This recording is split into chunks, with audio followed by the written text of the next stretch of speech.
Alright guys, welcome back to Brain Dump number 5. So today I want to talk about fear and how your childhood can determine how much anxiety you feel in your adulthood. So I think when you look at kids, right, let's start from the bottom. When you look at kids, a lot of them are very fearless to the point where it actually could be dangerous. You know, you see kids running towards a road or swinging on the swings in a bit of an unsafe way, and their parent has to say, come on Jimmy, get off the swing now, you're gonna crack your head open. And so kids have that mindset of like exploration. They're pretty fearless. They don't really worry a lot. You don't see a kid worry because they're pretty present creatures, right? And then when you get older into your teenage years, you're still quite fearless, but the older you get, the more kind of fearful and reluctant to act.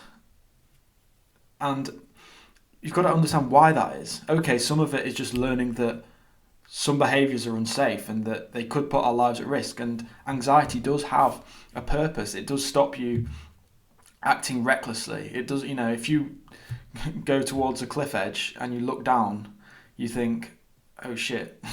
You have that fear and your amygdala takes over, and it forces you to go back. It freezes you so that you don't take another step forward. And that's useful. That's useful anxiety. But when does anxiety not become useful? It's when you're in your room trembling because you're worried about the future or you're dwelling on the past. That's when anxiety isn't useful at all. And that's what a lot of people struggle with. There's no real threat there, but there's a perceived threat.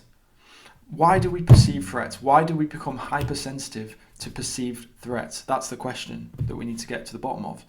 And I'd say a lot of it's to do with conditioning. And this is where our childhood comes into play. Because some people are raised in different ways. Some people are raised in a fearful environment, in an environment where risk isn't encouraged, where we're encouraged to play things safe, out of safety. And some people are told, go out, explore the world, take the leap, take the risk. And I think the former, the people who are brought up in cautious family households, tend to become anxious in their future. And I could say that about myself. I think I was, to some extent, brought up in a safe environment where my mum would always say, be careful when you're crossing the road, or, don't do that, or don't stay out too late, you don't know who you're going to come up to. There was always that added comment every time I'd do something or go out. And on the surface, that's not a big thing, but when that's cumulative, that can really have a subconscious effect on your brain, because after a while you start thinking, oh, is there something that I need to be scared of? Is she's saying it over and over again? She's the one with experience. Is there something that I should be fearful of?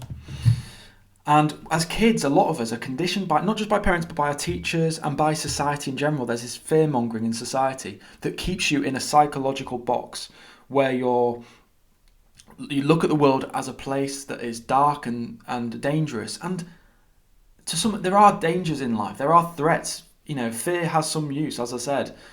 There are some dangers in the world, but it becomes out of proportion. And this is perpetuated in adulthood by watching the news. Turn on the news tonight and see how you feel after that. After an hour of watching that, you'll see loads of bombings, in Ukraine. You'll see people becoming seriously ill, COVID problems, people dying of COVID. And how do you feel after that? Okay, they're dreadful things, but they're taking the 0.001% of the worst things happening in the world and compounding that in an hour and presenting it in a very consumable way to you. It's completely distorting our minds, right? But we're conditioned not just by the news, but by our upbringings, And what adults do to their children, teachers and parents alike, they project their fears onto their children. They project their own unhealed trauma and their own unhealed inner child on that child. So that child then becomes fearful and then carries the process on. And that's how trauma gets passed down the generations. There's this anxiety that's passed down to kids. And I'm not saying parents shouldn't say, look out when you're going out, or don't swing on the swing, or don't run out into the road, because that's them protecting them. But it's how you do it. And I think I really respect parents who say to their kids, they encourage them to take risks. They say, go out and do it. Instead of be careful, look both ways when you're crossing the road. They say, go out and have fun and take a risk. See what happens, take a risk. You know, they trust their children's instincts, because children and teenagers, when they grow up, and adults, their instincts are pretty fine-tuned. We've evolved to have really finely tuned instincts, and saying watch yourself when you're crossing the road or save flight isn't going to change, you know, your reaction. Say if someone says have a safe flight, you're not going to become the pilot and steer it off if the flight goes AWOL. It has no purpose except it makes you conscious of your vulnerability. And I think our focus determines our anxiety, right? If we're focusing on all the scary things that could happen, all the dangers of the world, that's when we're going to feel anxiety. So we need to recondition ourselves to become less fearful of the world and of ourselves, because there's nothing to be scared of. The only thing you should be scared of is fear itself.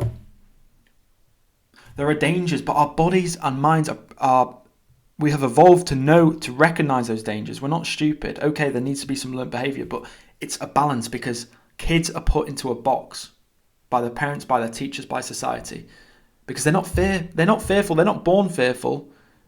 They're conditioned to be fearful.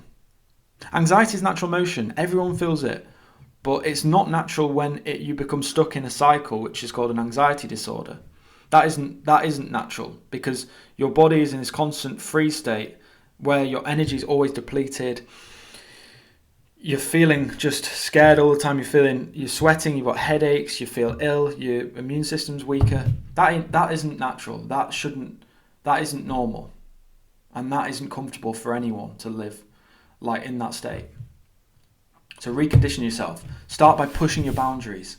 Start by challenging yourself to push yourself out of your comfort zone every single day in some small way. Question your fears. Confront them. Test yourself. Ask yourself, is there a reason to be scared of this? Or is it just my overprotective mind? It's food for thought, right? So, but we are conditioned by society, and in our adults' quest is to reprogram ourselves to become less fearful, take the risks, because when we take risks, I believe that's safer than doing nothing. Brain dump number 5 done. Let's go. Hopefully you're enjoying this, and if you haven't subscribed already, hit that subscribe button. I'm enjoying doing these, doing it on a daily. Let's go.